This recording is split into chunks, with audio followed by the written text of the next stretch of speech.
સમક્ષ એક એવા વિષય પર ચર્ચા કરવા આવી છું જે નાના અને મોટા બધા નજરઅંદાજ કરે છે, પર્યાવરણ.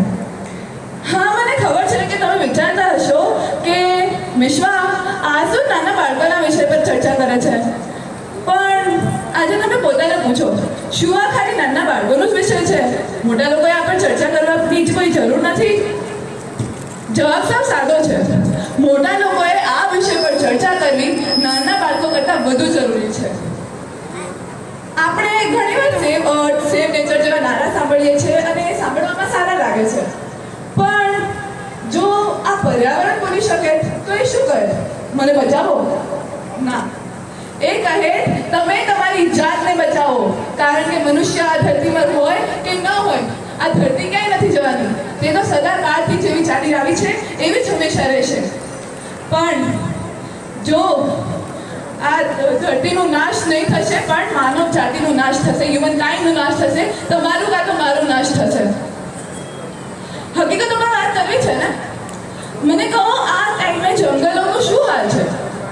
અદૃશ્ય થતા જાય છે. સમુદ્રો માછલીઓ કરતાં પ્લાસ્ટિકથી વધારે ભરાઈ ગયા છે. બરફ પીગળી રહી છે અને હવા શહેરોમાં તો એટલી પ્રદૂષિત કે શ્વાસ લેવાને એક આત્યંતિક રમત તરીકે ઘોષિત કરી દેવી જોઈએ. હવે હું તમને એ વાત વિશે જણાવીશ જે મારા હૃદયને સૌથી વધારે દુઃખ આપે છે. એ છે કે આપણે ખાલી આપણું જીવન કઠિન નથી બનાવતા, પણ એ નિર્દોષ અને અસહાય પ્રાણીઓનું પણ જીવન કઠિન બનાવીએ છીએ, જે બોલી નથી શકતા, જેમનું કોઈ દોષ જ નથી આ બધામાં.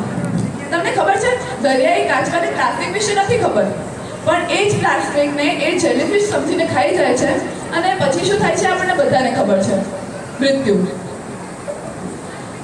મતલબ પ્લાસ્ટિક ફેંકવાવાળા, કચરો ફેલાવવાવાળા લોકો અહીંયા મોજે મોજ ફરી રહ્યા છે અને એ જ પ્લાસ્ટિક ખાવાવાળા સીધા ભગવાન પાસે. આ તો ખાલી કાચબાની જ વાત હતી.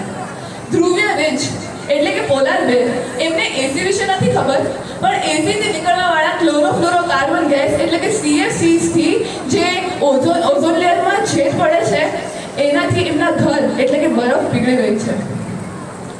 જે કૂતરાઓ છે એ કચરાની શેરીઓમાં પીડાય છે અને પક્ષીઓ હીટ વેવ્સ એટલે કે ગરમીના મોજાઓ કારણે અધવચ્ચે આસમાનમાંથી નીચે પડી જાય છે.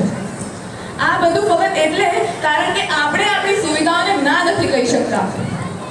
તમારામાંથી લગભગ બધા પાસે મોબાઈલ ફોન્સ છે ને, અને એમાં ફેસબુક, ઇન્સ્ટાગ્રામ, યુટ્યુબ વગેરે જેવા સોશિયલ મીડિયા એપ્સ પણ હશે. તો તમને હૈદરાબાદ કેસ વિશે તો ખબર જ હશે. નહીં ખબર હોય તો હું કહું. હૈદરાબાદમાં એક યુનિવર્સિટી હેઠળ 400 એકર જેટલી જમીનમાં એક જંગલ હતું અને તેલંગાના ગવર્મેન્ટ એને સાફ કરવા માંગે છે. હજારો પ્રાણીઓ, પક્ષીઓ નાશ તરફ છે અને આ બધાનું કારણ શું? ડેવલપમેન્ટ, વિકાસ. હવે તમે મને જરા એવું કહો કે આ કઈ ડેવલપમેન્ટ છે જ્યાં આપણે ઝાડ કાપીને પેપર બનાવીએ છીએ અને એ જ પેપર પર લખીએ છીએ પર્યાવરણ બચાવો. હજુ એક કિસ્સો છે સાઉથ આફ્રિકાની રાજધાની કેપટાઉનનો, જ્યાં પાણી જ ખતમ થઈ ગયું. નાવા ધોવાની મંજૂરી નહીં, 10 લાખથી વધુ લોકોના પાણીના કનેક્શન્સ કાપી દીધા, 25 લીટરથી વધુ પાણીનો ઉપયોગ એટલે એક ગુનો. વિચારો, ભારતમાં એવું થાય, સવારે ઉઠો એટલે ચા બનાવવાનું પાણી જ નહીં. જો હું એમ નથી કહેતી કે આપણે બધાએ વૃક્ષોને આલિંગન આપતા, કચરો ન છોડતા અને કાર્બનિક જીવન જીવતા સાદું બનવાની જરૂર છે. હું પણ ઘણીવાર દોષી થઈ છું. મેં પણ ખાલી રૂમમાં પંખા, લાઇટ ચાલુ રાખ્યા છે અને વગર કામના પાણીના નળ ચાલુ રાખ્યા છે. પણ જે દિવસે તમે આ નોટિસ કરો છો એ દિવસે તમે બદલાવો છો.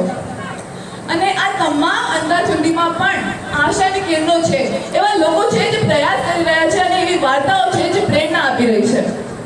આસામના જાદવ પાયણ ભારતના વન પુરુષ તરીકે ઓળખાય છે કારણ કે તેમને બ્રહ્મપુત્ર નદી કિનારે 40 મિલિયનથી વધુ વૃક્ષ વાવ્યા અને ખાલી જમીનને એક જંગલમાં પરિવર્તિત કરી દીધી. કર્ણાટકના તુલસી ગાવડા એ ભારતના એક એન્વાયરમેન્ટલિસ્ટ એટલે કે પર્યાવરણવાદી હતા, જેમણે 30,000થી વધુ વૃક્ષ વાવ્યા અને તેમની સારવાર કરી. પ્રખ્યાત અભિયાન એક પેડ માં કે નામ, એના અંતર્ગત 80 કરોડથી વધુ વૃક્ષ વાવવામાં આવ્યા છે. આપણે પણ ઇકો ફ્રેન્ડલીને કૂલ બનાવી શકીએ છીએ, આપણી પર્સનાલિટીનો ભાગ બનાવી શકીએ છીએ. બ્રશ કરતી વખતે નળ બંધ રાખો, બિસ્લરીની બોટલ બદલે ઘરથી પાણીની બોટલ લઈ જાઓ અને એનો ઉપયોગ કરો, શક્યતા પ્રમાણે પ્લાસ્ટિકને નાખો અને બને એટલું વૃક્ષ વાવો. અને સૌથી મહત્વપૂર્ણ વાત, શું આપણે એવું વિચારવાનું બંધ કરી શકીએ કે બહુ લેટ થઈ ગયા છે? એવું નથી. કુદરત ક્ષમાશીલ છે. એ આપણને બીજું ચાન્સ આપશે, ત્રીજું ચાન્સ આપશે, ચોથું ચાન્સ પણ આપશે. પણ કદાચ આ સમય આવી ગયો છે કે આપણે કુદરતના ધીરજની પરીક્ષા લેવાનું બંધ કરીએ અને ક્ષમા માંગ્યા પછી એ ભૂલ પાછી ન કરીએ. કારણ કે આ એકમાત્ર એવો ગ્રહ છે જ્યાં ફળ ફૂલ તમારા અને મારા જેવા લોકો છે. તો ચાલો આજે એક વચન આપણે પોતાની જાતને આપીએ.